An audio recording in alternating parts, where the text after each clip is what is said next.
ಬಿಡಕ್ಕ. ಹೆಂಗನೂ ನನ್ನ ಮೊಮ್ಮಗಳು ನನ್ನ ಮಗಳು ಜೀವನ ಎಲ್ಲನೂ ಸೆಟ್ಲ್ ಆಗೋಗ್ಬಿಡ್ತಕ್ಕ. ದೇವ್ರಣೆಗೂ ನನಗಂತೂ ಭಾಳ ಖುಷಿ ಆಯ್ತದೆ ಬಿಡು. ಹೆಂಗನೂ ಜೀವನ ಎಲ್ಲ ಸೆಟ್ಲ್ ಆಗೋಗ್ಬಿಡ್ತಲ್ಲ, ಇನ್ನೇನು ಬೇಕು ಅಂತ ಅನ್ನಿಸ್ತದೆ ನನಗಂತೂ. ಏನೋ ಬಿಡಕ್ಕ, ನೀನು ಮಾಡಿದ ಪುಣ್ಯದ ಫಲನೋ ಏನು ಕಥೆಯೋ ಗೊತ್ತಿಲ್ಲ. ನೀನು ಮಾಡಿರೋ ಪುಣ್ಯ ಎಲ್ಲನೂ ಇವಾಗ ದೇವರು ತೋರಿಸ್ತಾವನೆ ನೋಡವಾ. ನೀನು ಸಾಯೋದ್ರೊಳಗಡೆ ನೀನು ಮಾಡಿರೋ ಪುಣ್ಯ ಎಲ್ಲನೂ ನೋಡ್ಕೊಬಿಡವ ಅಂತ ಹೇಳ್ಬಿಟ್ಟು ದೇವ್ರನ್ನೇ ತೋರಿಸ್ಕೊಂಡು ಹೋಯ್ತಾನೆ ಬಿಡಕ್ಕ. ಅಲ್ಲ ಕಣಕ್ಕ, ಅರಮನೆ ಅಂತ ಮನೆನೇನಕ್ಕ, ಮನೆ ಕ್ಲೀನ್ ಮಾಡಕ್ಕೆ ಹಾಕಿಲ್ಲ ಅಂದ್ರೆ ನೀ ಅಂತ ಮನೆ ಇರಬೇಡ ಕಣಕ್ಕ. ನಿನ್ನ ಮೊಮ್ಮಗಳು ಆ ಸಾವುಕಾರನ ಮಗನ ಬಿಟ್ಬಿಟ್ಟೋಗಿ ಒಳ್ಳೆ ಕ್ಯಾಮೆರೆ ನೀ ಮಾಡೋಳೆ ಬಾ. ಮತ್ತೆ ಅವನು ಹೆಂಗೆ? ಅದೇ ನಿನ್ನ ಮೊಮ್ಮಗಳು ಗಂಡ ಒಳ್ಳೆನೇನಾ? ಕುಡಿಯೋದು ಪಡೆಯೋದು ಏನಿಲ್ಲ. ಏ ಕುಡಿಯೋದು ಪಡೆಯೋದೇನಿಲ್ಲ, ಕೋಟಿ ವ್ಯವಹಾರ. ಪಿಕ್ಚರ್ ಕಣಕ್ಕ, ಪಿಕ್ಚರ್ ತೆಗಿತಾರೆ ಮನೆಗೆಲ್ಲನೂ. ಮೋ ಎಂತೆಂಥ ಹೀರೋಯಿನ್ಗಳೆಲ್ಲ ಬಂದ್ಬಿಟ್ಟು ನನ್ನ ಮೊಮ್ಮಗಳು ಗಂಡನ ಮನೆಗೆ ಪಿಕ್ಚರ್ ತೆಕೊಂಡು ಹೋಯ್ತಿರ್ತಾರೆ. ನನ್ನ ಮೊಮ್ಮಗಳು ಅಂತೂ ಅಯ್ಯೋ ಬಿಡು, ಭಾಳ ಖುಷಿಯಾಗೋಳು ಇವಾಗಂತೂ. ನನಗಂತೂ ಅದೇ ಕಣಕ್ಕ ಬೇಕಿದ್ದು. ನಾನು ಅದಕ್ಕೆ ನನ್ನಂಥ ಮುದುಕಿಯ ಮನೆಗಿದ್ಬಿಟ್ಟು ಕ್ಲೀನ್ ಮಾಡೋಕ್ಕಾಯ್ತದೆ ಹೇಳಕ್ಕ.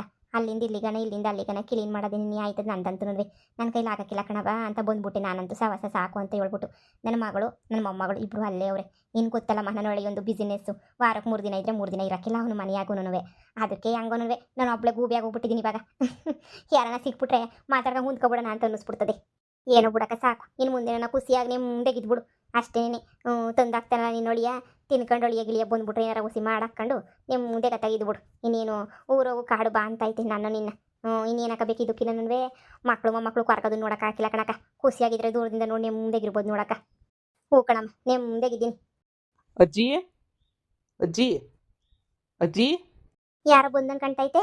ಓಹೋ ಅಗಳಕ್ಕ, ನಿನ್ನ ಮೊಮ್ಮಕ್ಕಳು ಬಂದರು ಅಂತ ಕಾಣಿಸ್ತದೆ. ನೋಡು ನಿನ್ನ ಮೊಮ್ಮಗಳು ಗಂಡ ಎಲ್ಲರೂ ಬಂದವ್ರೆ. ಏನಪ್ಪ ಇಷ್ಟೊತ್ತು ನೀವು ನಿಮ್ಮ ಅಜ್ಜಿ ಅದನ್ನೇ ನೀ ಮಾತಾಡ್ತಾ ಇತ್ತು. ನನ್ನ ನನ್ನ ಮೊಮ್ಮಗಳೆಲ್ಲ ಸಂದಕವ್ರೆ ಕಣಮ್ಮ, ಹಂಗೆ ಹಿಂಗೆ ಅಂತ. ಏನಪ್ಪ ಎಲ್ಲಿ ಮಮತಿ ತೇಜ ಎಲ್ಲ ಕಾಣ್ತಾನೆ ಇಲ್ಲ? ಸರಿ ಕಣಕ್ಕ. ಪಾಪ ಬಂದರು ನಿಮ್ಮ ನೆಂಟರು. ಹೆಂಗೋ ಏನು ಕೋಳಿ ಬೇರೆ ಕೈ ಹಿಡ್ಕೊಬಿಟ್ಟು ಬಂದವನಿ. ನಿನಗಂತೂ ಹಿಂಗೆ ಮಸಾಲೆ ಅರಿಯೋ ಕೆಲಸ ಬೇರೆ ಶುರುವಾಯ್ತೇನೋ ನಿಂಗೆ ಇವಾಗ. ಹೂ ಕಣಮ್ಮ. ಏನೋ ಬಂದರು ಅನಿಸದೆ ನನ್ನ ಮಗಳು ಎಲ್ಲನೂ. ಸರಿ ಕಣಕ್ಕ, ನಾಳೆಗೆ ಸಿಗ್ತೀನಿ ನಿಂಗೆ.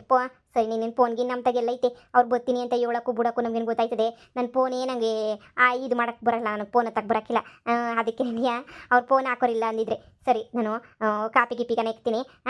ನಾಳೆಗೆ ಸಿಗ್ತೀನಿ ಬಿಡು. ಹ್ಞೂ ಸರಿ ಆಯ್ತಾಗ. ಏನಪ್ಪ ಎಲ್ಲಿ ನನ್ನ ಮಗಳು ಮಮತಾ ಎಲ್ಲಿ? ತೇಜ ಕಾಣ್ತಿಲ್ಲ? ಅವ್ರಿಬ್ರು ಬಾ ಬಾ ಬಾ ಅಂದ್ರೂ ಬರಲ್ಲ ನೀನು ಹೋಗು ಅಂತ ಹೇಳ್ಬಿಟ್ಟು ಯಾವುದೋ ಶೂಟಿಂಗ್ ನಡೀತಾ ಇತ್ತು. ಶೂಟಿಂಗ್ ಎಲ್ಲ ಮುಗಿಸ್ಕೊಬಿಟ್ಟು ಬರ್ತೀನಿ, ನೀವು ಹೋಗ್ರಿ ಅಂತ ಹೇಳಿದ್ರು.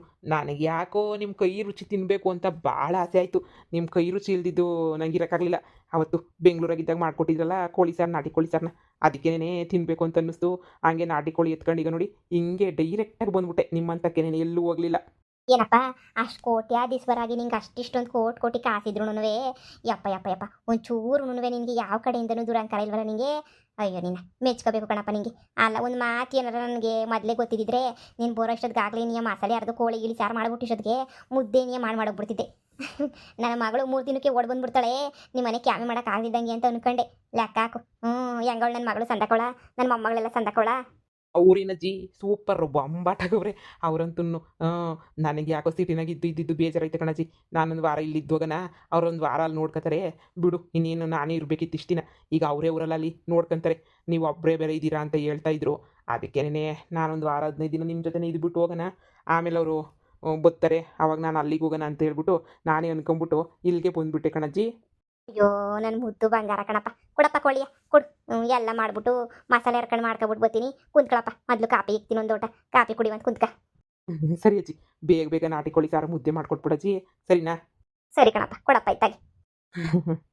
ಯಪ್ಪ ಸದ್ಯ ಯಾವ ಮನೆಗಿರಲಿ ಅಂತ ಬೇಜಾರಾಯ್ತಿತ್ತು ನನಗಂತೂ. ಯಪ್ಪ ಏನೋ ಸಿಟಿ ಜೀವನದಾಗಿಂದ ತಪ್ಪಿಸ್ಕೊಬಿಟ್ಟು ಅಂತೂ ಇಂತೂ ಈ ಮನೆಗೆ ಬಂದ್ಬಿಟ್ಟು ಸೆಟ್ಲ್ ಆಗ್ಬಿಟ್ಟೆ. ಇನ್ನು ಮತ್ತೆ ನನ್ನ ಹೆಂಡ್ತಿ ಇಬ್ಬರೂ ಇನ್ನೂ ಬರೋಕ್ಕೆ ಯಾವ ಕಾಲ ಆಗ್ತೈತೋ ಏನೋ. ಬೆಂಗಳೂರು ಪೊಲೀಸ್ ಸ್ಟೇಷನ್ ಅಂದ್ರೆ ಸುಮ್ಮನೆನಾ? ಇನ್ನೂ ಒಂದು 10-15 ದಿನ ಅಂತೂ ಗ್ಯಾರಂಟಿ ಬೇಕು. ಬಂದ ಮೇಲೆ ಸ್ವಲ್ಪ ಕೋಪ ಕಮ್ಮಿ ಆಗಿರ್ತೈತೆ. ಏನೋ ಒಂಚೂರು ಹೇಳಿ ಪುಸ್ಲಾಯಿಸಿ ಮಾಡಿ ಹೆಂಗೋ ನನ್ನ ಜೀವನನ ನೋಡ್ಕೋಬೇಕಿನ್ನ. ಬಿಡು, ಇನ್ನೇನು ಇವಳು ಒಬ್ಬಳೆ ಮಗಳು. ನಾನು ನೋಡ್ಬಿಟ್ಟೆ ಅಲ್ವಾ ಇವಳನ್ನ ಬುಟ್ಟಿಗೆ ಹಾಕೊಂಡಿದ್ದು. ಒಬ್ಬಳೆ ಮಗಳು, ಯಾರು ಹಿಂದಿಲ್ಲ ಮುಂದಿಲ್ಲ, ಹೆಂಗೋ ಒಳ್ಳೆ ಮನೆ ಐತೆ. ಮನೆಯೊಳಗೆ ಆಗ್ಬಿಟ್ಟು ಇಲ್ಲೇ ಸೆಟ್ಲ್ ಆಗ್ಬಿಡ್ತೀನಿ ಸಾಕು. ಇನ್ನೇನು ಬೇಕು ನನಗೆ? ಇಲ್ಲ ಅಂತಂದರೆ ಉಷಾ ಅವರ ಹಾಸ್ಪಿಟ್ಲಾಗೆ ಏನಾದರೂ ಒಂದು ಕೆಲಸಕ್ಕೆ ಸೇರ್ಕೊಂಡ್ಬಿಟ್ರು ಆಯಿತು, ರಿಕ್ವೆಸ್ಟ್ ಮಾಡ್ಕೊಂಡು. ತಗೊಳಪ್ಪ ಕಾಪಿಯ ಕುಡಿತಾಗ. ಅಜ್ಜಿ ನಿನ್ನ ಫೋನು ಬಳಸೋಕ್ಕಿಲ್ಲ ಅನಿಸುತ್ತಲ್ವಾ? ಇಲ್ಲ ಕಣ್ಮಗ ನಾನು ಫೋನ್ ಗೀನೆಲ್ಲ ಬಳಸಕ್ಕಿಲ್ಲ. ಯಾರನ್ನ ಕೊಟ್ರೆ ಮಾತಾಡ್ತೀನಿ, ಫೋನ್ ಹೊತ್ತು ಬಿಟ್ಟು ಕೊಟ್ಬಿಟ್ರೆ ಮಾತಾಡ್ತೀನಿ. ಇಲ್ಲ ಅಂದರೆ ನಾನು ಫೋನ್ ಹೊತ್ತಕ್ಕೂ ಬರಲ್ಲ, ನಂಗೆ ಮಾತಾಡೋಕ್ಕೂ ಬರಲ್ಲ, ಏನೂ ಬರಲ್ಲ ಕಣಪ್ಪ. ಅವೆಲ್ಲ ಕಲ್ತಿಲ್ಲ ನಾನು. ಜೀವನದಲ್ಲಿ ಇದೊಂದು ಒಳ್ಳೆ ಕೆಲಸ ಮಾಡಿದ್ರೆ ಫೋನ್ ಇದ್ದಿದ್ರೆ ಏನೋ ಒಂದು ಆಗಿರೋದು ಇಷ್ಟೊತ್ತಿಗೆ. ಸರಿ ಬಿಡಿ, ಒಳ್ಳೇದಾಗಲಿ. ಸದ್ಯ ಫೋನ್ ಬಳಸ್ತಿಲ್ವಲ್ಲ, ಅಷ್ಟೇ ಸಾಕು. ಸರಿ ಅಜ್ಜಿ, ಬೇಗ ಬೇಗ ಬೇಗ ಬೇಗ ಬೇಗ ಕೋಳಿನ ಮಾಡಿಕೊಟ್ಟು ಬಡಿಸ್ಬಿಡಿ. ಹೊಟ್ಟೆ ಹಸಿತಾಯ್ತು ನನಗಂತೂ. ಈಗಳಪ್ಪ ಅಯ್ಯನಿ ತಿನ್ಕೊಬಿಟ್ಟು ಬಂದಿರ್ತೀಯ ಅಂತ ಅನ್ಕೊಂಡೆ. ಈಗಳಪ್ಪ ಹೋಗ್ಬಿಟ್ಟು ಇರು, ಮಸಾಲೆ ಅರಿತೀನಿ ಎಲ್ಲ ನಾನು. ಅತ್ತೆ ಮನೆ ಮಜನೇ ಬೇರೆ. ಅದ್ರಾಗೂ ಅತ್ತೆ ಮನೆಯಾಗೆ ಇರಬೇಕು ಅಂತಂದರೆ 7 ಜನ್ಮದ ಪುಣ್ಯನೇ ಮಾಡಿರಬೇಕು. ಏನು 10 ಪೈಸೆ ದುಡಿಯೋಂಗಿಲ್ಲ, ಯಾರೋ ದುಡ್ಡು ತಂದಾಕ್ತಾರೆ, ತಿನ್ಕೊಳ್ಳೋದು, ಮಜಾ ಮಾಡ್ಕೊಂಡಿರೋದು. ಈ ಥರ ಹುಡುಗಿ ಬೇಕು ಅಂತ ಯಾವುದೋ ಕಾಲದಿಂದ ಹುಡುಕ್ತಿದ್ದೆ. ನನ್ನ ಯೋಗ್ಯತೆಗೆ ಯಾರೂ ಸಿಕ್ಕಿರಲಿಲ್ಲ. ಈಗ ಒಳ್ಳೆಯಲ್ಲಿ ಸಿಕ್ಕವಳೆ ಬಿಡು, ಸಾಕು. ಇವಳ ಜೊತೆನೇ ಸಂಸಾರ ಗಿಂಸಾರ ಮಾಡ್ಕೊಳ್ಳೋತ್ತಾಗೆ ನೆಮ್ಮದಿಯಾಗಿದ್ದು ಬಿಡ್ತೀನಿ. ಇನ್ನು ಯಾರು ಸವಾಸನೋ ನನಗಂತೂ ಬೇಡ ಕಣಪ್ಪ. ಈ ಬೆಂಗಳೂರು ಹುಡುಗಿಯರೆಲ್ಲನೂ ಎಲ್ಲ 2 ದಿನ 3 ದಿನ ಜೊತೆಗಿರ್ತಾರೆ, ದುಡ್ಡು ಕಿತ್ಕೊಬಿಡ್ತಾರೆ, ಹೊಂಟೋಯ್ತಾರೆ. ಆದರೆ ತೇಜ್ ಒಂಥರ ಹೆಂಡ್ತಿಯರನ್ನ ಸಿಗ್ತಾರ, ಎಷ್ಟೊಂದು ಬಂಗಾರ ಕೊಟ್ಲು, ದುಡ್ಡು ಕೊಟ್ಲು, ಕಾಸು ಕೊಟ್ಲು, ಎಲ್ಲ ಕೊಟ್ಲು. ಈಗ ಮನೆನೂ ನನಗೆ ಆರಾಮಾಗಿ ಇದ್ಬಿಡ್ಬೋದು. ನೆಕ್ಸ್ಟ್ ಪ್ಲಾನ್ ಅಂತೂ ಒಂದು ಮಗು ಮಾಡ್ಕೊಬಿಡ್ಬೇಕು ಅಷ್ಟೇನೆ. ಮಗು ಮಾಡ್ಕೊಂಡು ಮಗು ಜೊತೆ ಆಟ ಆಡ್ಕೊಂಡು ಇದ್ಬಿಡ್ಬೇಕು. ಏನಕ್ಕ ಆಯ್ತು, ಏನು ಸಾರು ಮಾಡಿದ್ದು? ಈಗಳಕ್ಕ ಆಯ್ತು, ಮುದ್ದೆ ತೊಳಸ್ತಾ ಇದ್ದೀನಿ. ಅಲ್ಲ ನಂಗೊಂದು ಲೋಟ ಸಾರು ಬಿಡ್ತೀಯ ಅಂತ ಹೇಳ್ಬಿಟ್ಟು ಬಂದೆ. ಅದಕ್ಕೇನಂತೆ ಬಿಟ್ಕೊಂಡು ಬೇಡ ಅಂತೀನಿ. ಇಲ್ಲ ಬಿಡು, ಫಸ್ಟು ತಿನ್ಲಿ ಪಾಪ. ಆಯಪ್ಪ ತಿನ್ಲಿ, ಆಮೇಕಿಂದ ನಾನು ತಗೋತೀನಿ. ಏನಪ್ಪ ಕೇಳ್ಪಟ್ಟೆ, ನೀನಂತೂ ಭಾಳ ಸಂತಾಗ ನೋಡ್ಕೊತಾ ಇದೆಯಂತೆ. ಎಲ್ಲ ಗೊತ್ತಾಯ್ತು ಕಣಪ್ಪ. ಏನೋ ಪಾಪ ಅವ್ರ ಮೊದಲಿಂದನೂ ಕಷ್ಟಪಟ್ಟವ್ರೆ ಕಣಪ್ಪ ಸಂತಾಗ ನೋಡ್ಕ. ಇವ್ರಿಗೂ ಏನೂ ಕಮ್ಮಿ ಇಲ್ಲ ಕಣಪ್ಪ, ಮನೆಗಿನೇ ಎಲ್ಲನೂ ಐತೆ. ಆದ್ರೂ ಗೊತ್ತಲ್ಲ, ಮೊದಲನೇ ಮದುವೆ ಆಗ್ಬಿಟ್ಟು ಹಿಂಗೆ ಆಗ್ಬಿಟ್ಟು 2ನೇ ಮದುವೆ ಅಲ್ವಾ ಇನ್ನಾಗಿರೋದು. ಅದಕ್ಕೆ ಬಾಧೆ ಅವ್ರಿಗೂ. ಎಲ್ಲಿ ಏನಾರು ಹೆಚ್ಚು ಕಮ್ಮಿ ಆಗ್ಬಿಡ್ತದೋ, ಎಲ್ಲಿ ಹೆಚ್ಚು ಕಮ್ಮಿ ಆಗ್ಬಿಡ್ತದೋ ಅಂತ ಹೇಳ್ಬಿಟ್ಟು ಹೊಸಿ ಹುಷಾರಾಗಿ ನೋಡ್ಕೊಳಪ್ಪ ಪಾಪ. ಅಯ್ಯೋ, ನೀವೇನು ತಲೆ ಕೆಡಿಸ್ಕೊಳ್ಳೋದೇನಿಲ್ಲ, ಹುಷಾರಾಗೇನು ಸಂದಕ್ಕೆ ನೋಡ್ಕೊತಾ ಇದ್ದೀನಿ. ಬೇಕಾದ್ರೆ ಕೇಳಿ, ಯಾರನ್ನ ಕೇಳಿ ಹೇಳ್ತಾರೆ. ಅಜ್ಜಿ ತಂದ ಘಮ ಘಮ ಘಮ ಘಮ ಅಂತೈತೆ, ಕೊಡಜ್ಜಿ ಫಸ್ಟ್ ತಿಂದ್ಬಿಡ್ಬೇಕು ನಾನಂತೂ. ಬಾಯಾಗ ನೀರೇ ಬತ್ತೈತೆ. ಕದ್ಕೋಳಿ ಅಲ್ವಾ, ಕದ್ಕೋಳಿ ಸಾರು ಇನ್ನೂ ಸಂದಕ್ಕೆ ಇರ್ತೈತೆ. ಇನ್ನೇನಾರ ಬೇಕಾದ್ರೆ ಕೇಳಪ್ಪ, ತಿನ್ಕ ಬಾರಿ. ನೀ ಸಾರು ಹಾಕೊಂಡೋಗಿವಂತೆ ನೋಡು, ನಾನು ಒಬ್ಬಳೆ ಅಂತ ಹೇಳ್ಬಿಟ್ಟು ಎಂಥ ಪಿರುತಿ ಐತಿ. 15 ದಿನ ಇಲ್ಲೇ ಇರ್ತೀನಿ ಕಣಜ್ಜಿ, ನೀವು ಒಬ್ಬರೇ ಇರ್ತೀರಾ ಅಂತ ಹೇಳ್ಬಿಟ್ಟು ಬಂದು ಈಗ ತಾನೇ ಹೇಳಿದ್ರು ಪಾಪ. ನೋಡಿದ್ರೆ ಯಾರು ಸಿಗ್ತಾರೆ ಅಲ್ಲಿ? ನನ್ನ ಮಗಳು ನನ್ನ ಮೊಮ್ಮಗಳು ಇಬ್ಬರು ನೋಡ್ಕೊತಾರಂತ ಅಲ್ಲಿ. ಇಲ್ಲಿ ನೀನು ಯಾರು ನೋಡ್ಕೊಳ್ಳೋರಿಲ್ವಲ್ಲ, ಅದಕ್ಕೆ ನೀನು ಒಬ್ಬಳೇ ಆಗೋಗ್ಬಿಡ್ತೀಯ ಅಂತ ಹೇಳ್ಬಿಟ್ಟು ಬಂದೆ ಅಂತ ಹೇಳ್ತಿದ್ದ. ನೋಡ್ದ ಎಂತೆಂಥ ಒಳ್ಳೆ ಮನಸ್ಸರು ಇರ್ತಾರೆ ಅಂತ. ಹೇಳಿಲ್ವನಕ, ನೀನು ಮಾಡಿರೋ ಪುಣ್ಯದ ಫಲ ಎಲ್ಲ ನೀನು ಅನುಭವಿಸ್ತಾ ಇದೆಯಾ ಅಂತ ಹೇಳ್ಬಿಟ್ಟು. ಪಾಪ ಮಾಡಿದ್ರು ನೀನು ಅನುಭವಿಸ್ತಾ ಇದ್ದೆ, ಪುಣ್ಯ ಮಾಡಿದ್ರು ನೀನು ಅನುಭವಿಸ್ತೀಯ. ಎಲ್ಲ ಪುಣ್ಯ ಶಾನೆ ಮಾಡಿದ್ಯಾ ಅಂತ ಅನ್ನಿಸ್ತದ ಜೀವನದಾಗೆ. ಹೆಂಗ ಬಿಡು, ಒಬ್ಬಳೆ ಮನೆ ಕಳಕ್ ಬಾ, ಭಯ ಆಯ್ತದೆ, ಬೇಜಾರಾಯ್ತದೆ ಅಂತ ಕರಿತಾ ಇದ್ದೆ. ಬಾ ಬಾ ಬಾ ಬಾ ಅಂತ ಹೇಳ್ಬಿಟ್ಟು. ಇನ್ನೇನು ನಾನು ಕರಿಯಂಗಿಲ್ಲ ಬಿಡು. ಮೊಮ್ಮಗ ಬಂದಂಗೆ ಬಂದ್ಬಿಟ್ಟವನಿ, ಹೆಂಗೆ ಗೊತ್ತಾಗೆ. ಸರಿ, ಒಂದು ಲೋಟ ಸಾರು ತಗೊಂಡು ಹೋಯ್ತೀನಿ ನಾನು. ಇನ್ನೇನು ಮಾಡಲಿ, ನಾನೇನಾರ ಮಾಡ್ಕೊಳ್ಳೋಣ ಅಂತ ಇದ್ದೆ. ಇನ್ನೇನು ನೀನೇ ಮಾಡಿದ್ಯಾ ಅಂತಂದ್ಮೇಲೆ ನಾನು ಇನ್ನೇನಕ್ಕೆ ಮಾಡ್ಕೊಳ್ಳಿ ಹೇಳು? ಏನಕ್ಕೆ ಮಾಡ್ಕೊತೀಯ? ಬಾ ಕೊಡ್ತೀನಿ, ತಗೊಂಡೋಗು. ಇಲ್ಲ ಉಂಡ್ಬಿಟ್ಟು ಹೋಗ್ಬಾ, ಮುದ್ದೆಗಿದ್ದೆ ಎಲ್ಲ ಮಾಡಿದ್ದೀನಿ. ಇಂಥ ರುಚಿಯಾದ ಕೋಳಿ ಸಾರು ನಾನು ನೋಡೇ ಇಲ್ಲ ಬಿಡಜ್ಜಿ. ಯಪ್ಪ, ನನಗಂತೂ ಈಗ ಇದನ್ನೆಲ್ಲ ತಿಂತಾ ಇದ್ರೆ ಸಮಾಧಾನ ಆಗ್ತಾ ಇದ್ದೆ. ಬೋರಿ ಒಗಳದೇನೆ ಕಣಪ್ಪ ನೀನಂತೂ.